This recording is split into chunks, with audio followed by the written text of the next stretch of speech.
నా పేరు బైనపల్లి శ్రీనివాసులు. కోడూరు పంచాయతీ మాది. కోడూరు పంచాయతీ ఆయకట్టు చెరువు 3000 ఎకరాలు. గతం ఎన్టీ రామారావు ప్రభుత్వం నుంచి పైన చెరువులో వాళ్ళు పేదోళ్ళు, ఎస్టీ ఎస్సీలు అంటే వాళ్ళు అంటున్నారు టీడీపీ నాయకులైన చెరువులో ఉండదా, నీకు కాంగ్రెస్ ప్రభుత్వంలో నాయకులు ఉన్నారు, బీజేపీ నాయకులు ఉన్నారు, కమ్యూనిస్టు నాయకులు ఉన్నారు, తెలుగుదేశం నాయకులు ఉన్నారు, వైపాకా నాయకులు ఉన్నారు. ప్రతి పేదోడు కోడూరు ఆయకట్టు చెరువులో ధాన్యం పండించుకొని గతంలో 1500 పుట్లు పైన పండించుకున్నారు. 14 ఏళ్ళు 15 ఏళ్ళు అమ్ముకొని రైతులు సస్యశ్యామలంగా ఉన్నారు.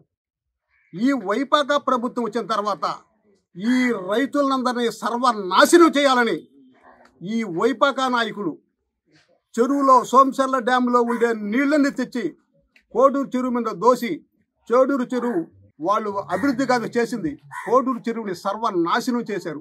పక్కన చెరువు కింద ఉండే కొనావురుకు 1వ నంబర్ తూము కాడి నుంచి 8వ నంబర్ తూము కాడికి ఆ చుట్టుపక్కల కోడూరు ఆ చెరువు కట్ట కింద ఉండే ఒక్క ఎకరా కూడా పండల.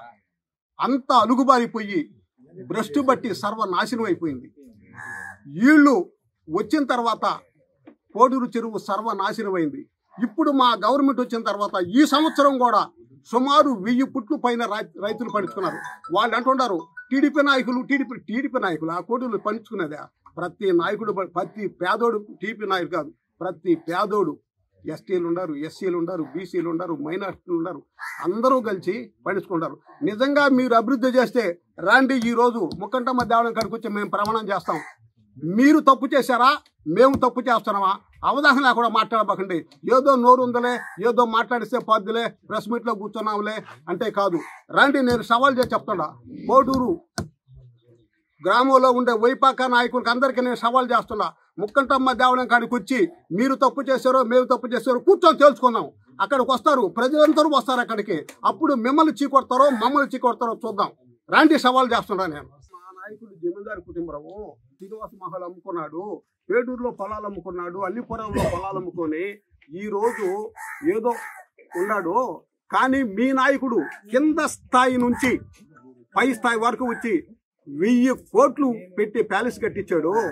ఆయన వైపాకా గవర్నమెంట్ లో ఎమ్మెల్యే కాడ నుంచి మంత్రి కాడ నుంచి కొన్ని 1000 కోట్లు దోచుకోవడం ఆ అలవాటు మీకుంది, మీ కింద స్థాయి నాయకులకు ఉంది. మీరా మమ్మల్ని విమర్శించేది? మీరు కాదు విమర్శించేది. ఆ దాచుకోవడం మీకుంది. అందుకనే చల్లపల్లి జైల్లో చెప్పకూడు తిన్నారు. మా నాయకుడు చల్లపల్లి జైల్లో చెప్పకూడు. మీ నాయకుడు, మీ పెద్ద నాయకుడు తిన్నాడు, మీ చిన్న నాయకుడు తిన్నాడు. ఇంకా సిగ్గు లేకుండా మీరు మాట్లాడతారా? దోచుకోవడం ఇది కరెక్ట్ కాదు. దీన్నే ప్రజలు ఖండించరు. తీవ్రంగా మిమ్మల్ని రేపు 2029లో కూడా మీకు గుణపాఠం చెప్పేదానికి సిద్ధంగా ఉన్నారు. ఖబర్దారు, ఏమనుకున్నారేమో. నమస్కారం. తోటపల్లి గూడూరు మండలం కోడూరు గ్రామంలో నివసిస్తున్న బత్తల వెంకటరావు నా పేరు. నేను దాదాపు ఈ నిన్న జరిగిన కార్యక్రమం గురించి కొంచెం అధికంగా ఒక వ్యక్తి అధికంగా సమాచారాన్ని తీసుకోకుండానే ఏదో అతనికి నోటికొచ్చినట్టు మాట్లాడి, ఎవరో స్క్రిప్ట్ రాసిస్తే మాట్లాడినట్టుగా అతను మాట్లాడడం జరిగింది. అసలు చెరువు గురించి అతను మాట్లాడుతుంటే గ్రామ ప్రజలందరూ కూడా చుట్టుపక్కల వాళ్ళందరూ నవ్వుకోవడం జరిగింది. ఒక అమ్మిడ ప్రెస్ మీట్ జరుగుతుంటే చుట్టుపక్కల చెట్ల కింద ఉన్న వాళ్ళందరూ కూడా నవ్వుకుంటున్నారు. ఎందుకంటే ఒక కేవలం అవగాహన లేని వ్యక్తి మాట్లాడడం కాకుండా ఇలాంటి సన్నివేశాలు అంటే ఆయన చెప్పడం ఏంటంటే, చెరువులో మట్టి ఎత్తడం, అది పుడికితో ఎత్తడం అంట. మట్టి అంటే 20 అడుగుల లోతు ఎత్తడం కూడా పుడికే అంటారా? దాన్ని 30 అడుగుల లోతు ఎత్తేది కూడా పుడికి అంటారా? అంటే చెరువు అభివృద్ధి అనేది ఎలా చేయాలనే ఇంగిత జ్ఞానంగా లేని పరిస్థితిలో గవర్నమెంట్ ప్రవర్తించింది. అప్పుడు ప్రవర్తించిన విషయాన్ని మీ మీడియా సోదరులందరూ కూడా చూస్తున్నారు, గ్రామ ప్రజలు చూస్తున్నారు. మీడియాలో కనీసం ఎంతోమంది వచ్చుంటే మీడియా మీదే దాడి చేసిన సంఘటనలు జరిగి ఉన్నాయి గత ప్రభుత్వం వల్ల. తోటపల్లి గూడూరులో చెరువులో మట్టి ఎత్తుంటే అక్కడ మీ ఇలాంటి విలేకరు సోదరు అడిగితే అతని మీద దౌర్జన్యం చేసి అతను పోయి కేసు పెట్టారు తోటపల్లి గూడూరు మండలంలో. అదేవిధంగా కోడూరు గ్రామంలో చుట్టుపక్కల మట్టి ఎంత రోడ్ల మీద కనీసం రోగులు ఉండారనేది కూడా లేకుండా మట్టి తరలిస్తున్నారు. అన్ని తాటలతో తరలించింది కాదు, ఆడ టిప్పర్లు పెట్టి కనీసం 7 యూనిట్లు టిప్పర్లు, ఎంత హెవీ టిప్పర్లు అంటే అంత హెవీ టిప్పర్లు వేసి చిన్న చిన్న సిమెంట్ రోడ్లు వేసి ఉంటే ఆ సిమెంట్ రోడ్లలో ఆ తరలించడం అంటే స్కూల్ పిల్లలు ఉన్నారనేది లేదు, ఇంకొకటి ముసలోళ్ళు వస్తున్నారు రోడ్డు అనేది లేదు. అదే విధంగా ఆ టిప్పర్లతో తరలిస్తా ఉంటే అగ్రహారంలో యాక్సిడెంట్, మహాలక్ష్మీపురం సెంటర్లో యాక్సిడెంట్లు, టిప్పర్లతో నిలవం తొక్కేసిపోతే ఎవరైనా అడిగితే వాళ్ళ మీద దౌర్జన్యంగా కేసులు పెట్టడం, వాళ్ళ మీద అరాచకాలు చేయడం, ఇలాంటివన్నీ కూడా గత ప్రభుత్వం వైసీపీలోనే జరిగింది. అదే చెరువు గురించి అభివృద్ధి అనేది మా నాయకుడు సోమిరెడ్డి గారు, చంద్రమోహన్ రెడ్డి గారు, మా గంగాధర అన్నోళ్ళు పెదనాయన ఈరబోయిన పెంచలీ గారు, వీళ్ళు చెరువు గురించి అభివృద్ధి చేస్తున్నారు. గతంలో కూడా గమనించారో లేదో కానీ చెరువు కట్ట ఎక్కేటప్పుడే శిలాపాలకం ₹1 కోటి మా నాయకుడు సోమిరెడ్డి చంద్రమోహన్ రెడ్డి గారు శిలాపాలకాన్ని వేసి చెరువుని డెవలప్మెంట్ చేయడానికి శంకుస్థాపన చేస్తున్నారు. ఈ రోజుకి కూడా శంకుస్థాపన రాయి ఉంది. చెరువుని డెవలప్మెంట్ చేయడం అంటే ఒక టీడీపీతోనే సాధ్యం అది. అంతేగాని ఈ వైసీపీ గవర్నమెంట్లో మట్టి ఎత్తడమో, ఇలాంటి ఎవరన్నా ఎస్సీ ఎస్టీ భూములు ఎంత భూములు ఉన్నాయి అవి లాక్కుందాం, ఇలాంటివి మాత్రమే ఈ వైసీపీ ప్రభుత్వం చేసిందే తప్ప ఇంకా మరేది ఏదీ లేదు. తర్వాత ఇంకొక చిన్న విషయం చెప్పాడు, ఏంటంటే టీడీపీ కార్యకర్తలు మాత్రమే చెరువులో పంటలు పండించుకుంటున్నారు అని. టీడీపీ కార్యకర్తల ఏమన్నా కొంచెం బుద్ధి ఉందా, జ్ఞానం ఉందా మాట్లాడేదానికి? టీడీపీ కార్యకర్తలు అంటే ఎవరో ఏదో సన్న స్థితిగా రైతులు, ఒక్కొక్కరికి 1 ఎకరా 2 ఎకరాలు ఉంది, 1 ఎకరా 2 ఎకరాలు ఉన్న భూమి అది. అది దాదాపు ఈ రోజు ఏదో 2017లోనే పండించుకోవడం, లేదంటే 2019లో వాళ్ళు ఎలక్షన్ అయ్యంగానే వాళ్ళ ప్రభుత్వంలోనే పండించుకోవడం కాదు. అది ఎప్పుడు అంటే 1985 నుంచి చెరువులో రైతులందరూ కూడా సన్న రైతులు, వాళ్ళకి అప్పుడు ఇందిరాగాంధీ ప్రభుత్వం 1995లోనే ఏదో వచ్చింది, ఆ రోజే సీలింగ్ ల్యాండ్లు ఇచ్చున్నారు. ల్యాండ్లు ఇచ్చి పండించుకోండి రైతులు, సన్న రైతులందరూ కూడా పంట పండించుకోండి అని చెప్పని అప్పట్లో సీలింగ్ ల్యాండ్ ఇచ్చాడు. దాన్ని ఏం చేశారంటే మన అన్న ఎన్టీఆర్ గారు వచ్చినాక సీలింగ్ ల్యాండ్లను కూడా కొంచెం ప్రోత్సహించి వాళ్ళకందరికి పాయింట్లు వేయించి కరెంటు వైర్లు లాగిచ్చి, మీరు ఇంజిన్లతో కొట్టుకుంటుంటే మీకేం మిగలదని చెప్పని ఇంజిన్లు కరెంటు పెట్టించి లాగిచ్చారు.